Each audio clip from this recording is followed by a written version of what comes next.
The most important thing in professional wrestling is winning championships, particularly the top championship of your respective promotion.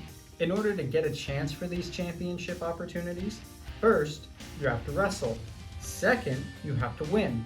A lot. But if you are Chief Wahoo McDaniel, you play the racism card. And oh boy, does he take advantage of that tonight. Thank you for tuning in to another episode of Tyler Vance Rants. I am your host, Tyler Vance himself. It is July 7, 1984. Last week, Jay Youngblood had an introspective and has unleashed a new personality, the Renegade, with only one objective in mind, a quest fueled with revenge for Don Kernodle and Ivan Koloff, putting him out of action. Exotic Adrian Street outlined hostile intentions for none other than Paul Jones.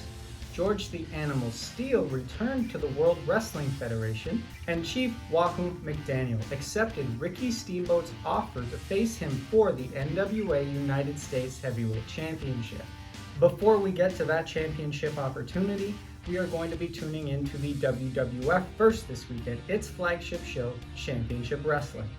As usual by now, Vince McMahon and Mean Gene Okerlund are calling commentary, and the first match that they bring to us is a non-title match between Tiger Chung Lee and the WWF Intercontinental Champion Tito Santana.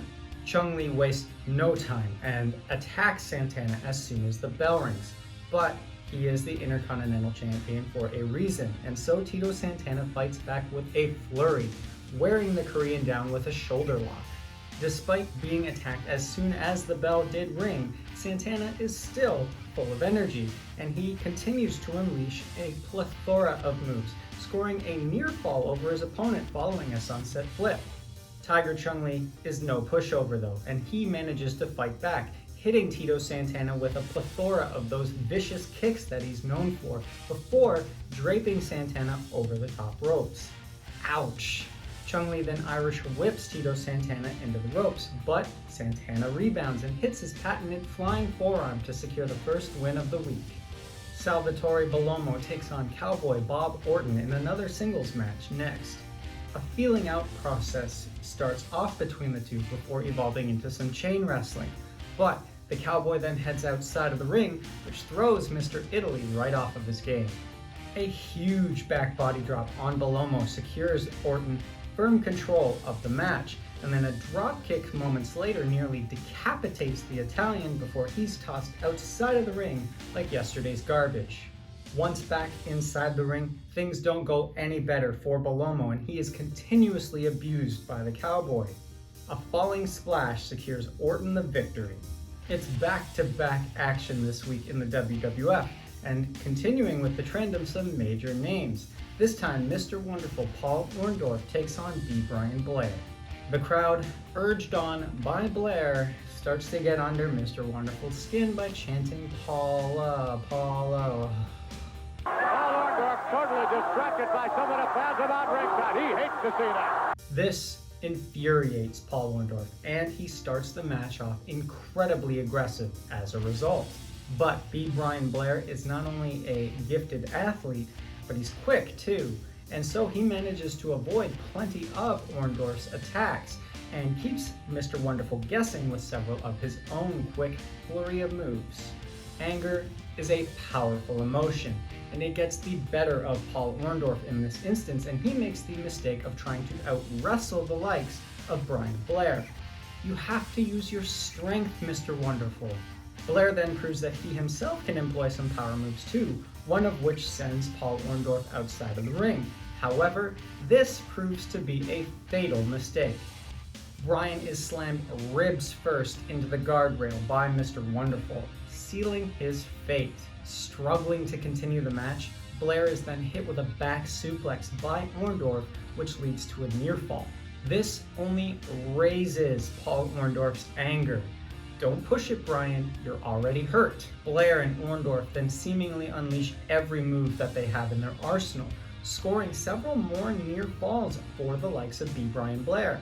Unfortunately, the injury sustained from being dropped on the guardrail proves to be the Achilles heel for Brian Blair. Blair loses in the blink of an eye as Mr. Wonderful drapes him over the ropes and forces him to suffocate, gasping for air as Paul Orndorff secures the pin. That was a fantastic match. This week's WWF update focuses on none other than Greg the Hammer Valentine. Reading a quote taken from a recent interview done in the WWF magazine, Vince McMahon tells us that, according to Greg Valentine, the reason he enjoys using the figure 4 leg lock as his finisher is due to the amount of pain that it causes his opponents. I can just sit back and let this man scream in pain. Don't act so surprised, Vince. His nickname is the Hammer for a reason, and inflicting pain is just in his nature. Last week, in response to the challenge outlined by Cyndi Lauper, it was revealed that she has chosen Wendy Richter to be her representative for the upcoming confrontation against Captain Lou Albano, who himself has chosen current WWF Women's Champion, the Fabulous Moolah, to be his representative. Rowdy Roddy Piper mocks Cyndi Lauper's choice of representative before we are brought to Captain Lou Albano himself and the Fabulous Moolah, who refers to the pop star simply as Cyndi Lauper is a little turkey neck freak as far as I'm concerned. There you go, she's nothing but a disgrace. Captain Albano informs us that he has been closely monitoring the Fabulous Moolah's diet and training regimen to ensure that she is at 1000% for the upcoming match against Wendy Richter. I got Moolah on a low carbohydrate diet, as I said. Plenty of carb, plenty of protein, no carbohydrate. Captain, once again, your genius is simply astounding. There is absolutely no chance in hell that the Fabulous Moolah, who has been reigning as WWF Women's Champion since 1978, is going to lose to the likes of Richter.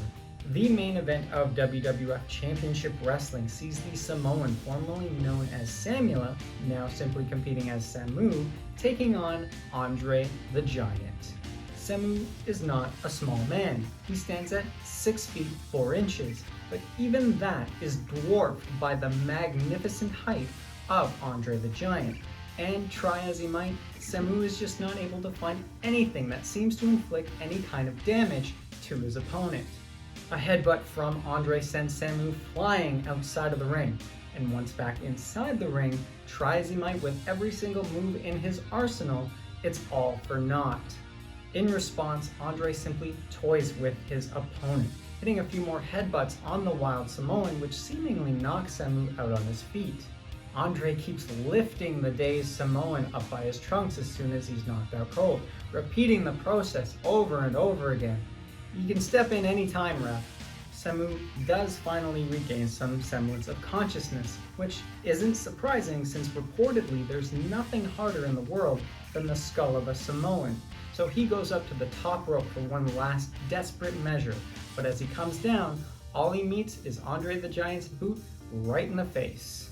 After that, Andre the Giant simply puts the match and championship wrestling to an end. Now it's time that we tune into the National Wrestling Alliance's flagship show, Mid-Atlantic Championship Wrestling, and see what's going on down south. Angelo Mosca Jr., Brian Adidas, and Pistol Pez Whatley are competing in a 6-man tag team match against Mike Alhabalate Starbuck, Bobby Bass, and Kurt Von Hess, all while Bob Caudle calls the action on commentary. It doesn't take much for the Pistol to secure a victory for his team following a flying forearm. Immediately following the match, Bob Caudle catches a word with Tully Blanchard, who still has his NWA Television Championship as well as his $10,000 with him, and the champion doubts that there's anybody in the world at this moment in time that can take either from him. Following this, Paul Jones and the Assassin emerge for a word. The Assassin is tired of this war with the boogie woogie maniac Jimmy Valiant going on for so long, so he wants to put an end to things once and for all. Jones then catapults off of this, saying that people on the hit list, namely Jimmy Valiant, the American Dream Dusty Rhodes, better start taking these threats seriously, because if they don't, he and the Assassin will have no qualms about continuing to put people out of action. A handicap match is next, and you might think that Gary Quartinelli and Jason Walker have the advantage. However, it is the other way around, considering they are facing off against Kamala. Even when both Quartinelli and Walker are in the ring at the same time, they stand absolutely no chance against the Ugandan, who manhandles them and wins fast following a double splash onto the back of Jason Walker.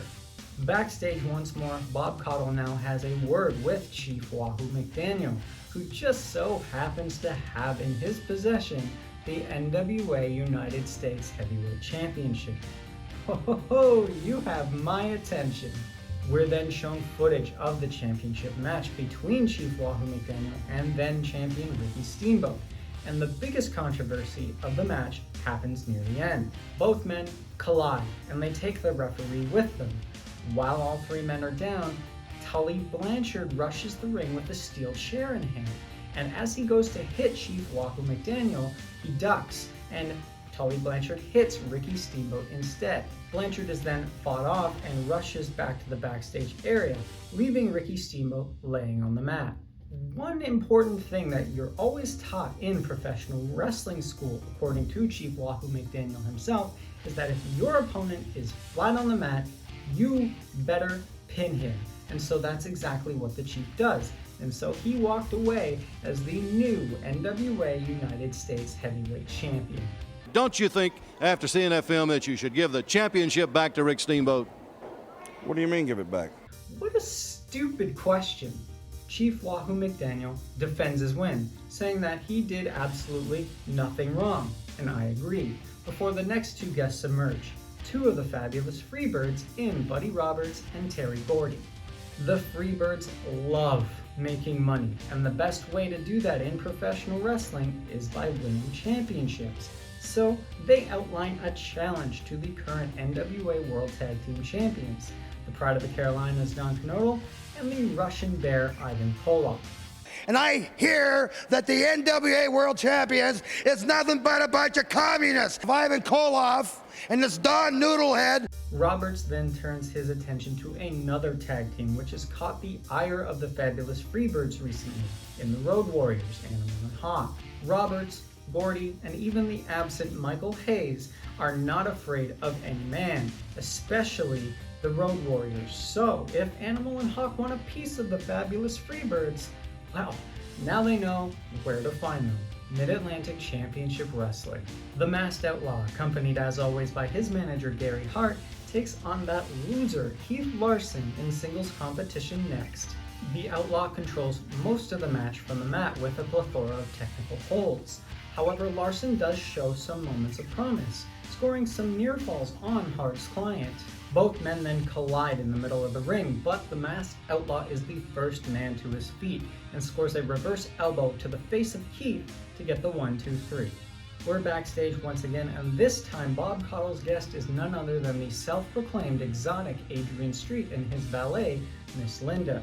Street says that all of the issues that he recently had with the Boogie Woogie Maniac Jimmy Valiant are null and void, since Paul Jones is the main focus of his ire. Street then responds to Paul Jones's and the Assassin's earlier comments, saying it doesn't matter who he has to go through. He will take on anybody, anytime, anywhere, just so that he gets an opportunity at Paul Jones himself. Mark Youngblood and the Renegade are Bob Caudle's next guests, and Mark reaffirms that the quest of revenge that he and his brother are currently undertaking against Don Kernodle and Ivan Koloff is well underway. When you hurt somebody, you guarantee on getting paid back. The Renegade then tries to speak, but nobody gives a crap what he has to say, so the camera cuts to the next match. When you hurt me and I came back as a renegade, I thought about the fines. And you know what I think about the fines? Nikita Koloff, accompanied by his uncle Ivan Koloff, takes on Mike Jackson one-on-one next. No matter what Jackson does, Nikita Koloff is just too big and too powerful for anything to be effective. Mike even comes off the top rope in an effort to cross-body the Russian, but he's caught, placed in a full Nelson, and forced to submit. Take notes, Mark Youngblood, and especially you, Renegade. Bob Caudle then has a word with Baby Kong, Angelo Mosca Jr., and Pistol Pez Whatley, who says that he's looking for a tag team partner of caliber and quality so that he can challenge Don Kernodle and Ivan Koloff for the NWA World Tag Team Championships. And then he goes on to liken the recently arrived Kamala to everybody out here know about big old Kamala out here stomping and grunting. Well, to me, he look like Big Willie down at the zoo. Mosca Jr. then says the only goal that he currently has in mind is regaining the lost NWA Mid-Atlantic Heavyweight Championship from the man that took it from him, the Masked Outlaw. But he says that he wants the pistol on his side when he does so. Maybe, just maybe, Angelo Mosca Jr. is exactly who the pistol has been looking for with regards to a tag team partner. For Whatley's sake, let's hope not. The main event of Mid-Atlantic Championship Wrestling and the week sees the two Fabulous Freebirds that we heard from earlier in Buddy Roberts and Terry Gordy take on the team of Roger Bond and Gary Royal. Both of the Freebirds know exactly who they are and what they're all about, since they've been teaming for what seems like an eternity. The Freebirds are like a single unit, and so they toy with their opponents. Unsurprisingly, it's not long after that Gordy puts his opponents away into the losers column following a power slam. Once more we're backstage and we hear again from Paul Jones and the Assassin, who address what exotic Adrian Street had to say about them earlier. Jones and the Assassin are unimpressed, and Paul Jones even goes on to say that he's not above power slamming Miss Linda if necessary to get to Adrian Street. Before we move on to the final interview of the night between Pride of the Carolinas Don Kernodle and the Russian Bear Ivan Koloff. Kernodle apologizes to us for not competing on television tonight, but apparently since making the pact with Ivan Koloff last week to put all future opponents into the hospital, no one had the guts to sign a contract. To sweeten the deal going forward, Don Kernodle outlines an open challenge to any team in Mid-Atlantic Championship Wrestling, or the NWA for that matter, saying any team that has the guts to face him and Ivan Koloff going forward will do so for the NWA World Tag Team Championships. And that brings us to the end of the week. While not a busy one in the WWF, the exact opposite could be said for Mid-Atlantic Championship Wrestling. Before I finish today, I wanted to make note of two important aspects that also happened this week. First, Dick Murdoch unveiled a new design for the WWF World Tag Team Championships while he was being interviewed by Mean Gene Okerlund for an upcoming event. Also, July 7th, 1984, today, marked the very first episode of WWF Maple Leaf Wrestling, a Canadian-based promotion out of Southern Ontario. What was significant about this is the fact that up until just recently, Maple Leaf Wrestling was a proud member of the National Wrestling Alliance. It will not be the last promotion that is gobbled up by the ever-growing empire built by Vince McMahon. Thanks so much for tuning in to another episode of Tyler Vance Rants. Don't forget to like the video, hit the bell so you're always notified when a new episode is released, and subscribe. You can also follow me on social media where there's plenty of wrestling fun for you to have, and I would hope that you share it with your family and friends. That's it for me. I'll see you next week. So long for now. Struggling to continue the match, Paul Orndorff then hits B. Brian. The main event of WWF Championship Wrestling sees the Samoan, formerly known as Samu. Now it's time that we tune into the National Wrestling Alliance's Mid-Atlantic Championship Wrestling show to tune in. I already said tune in. Why am I saying tune in twice? Tune in to tune in. Before I finish the episode off, I wanted to make note of two things. Also, on July 7th, 1984, today, something happened.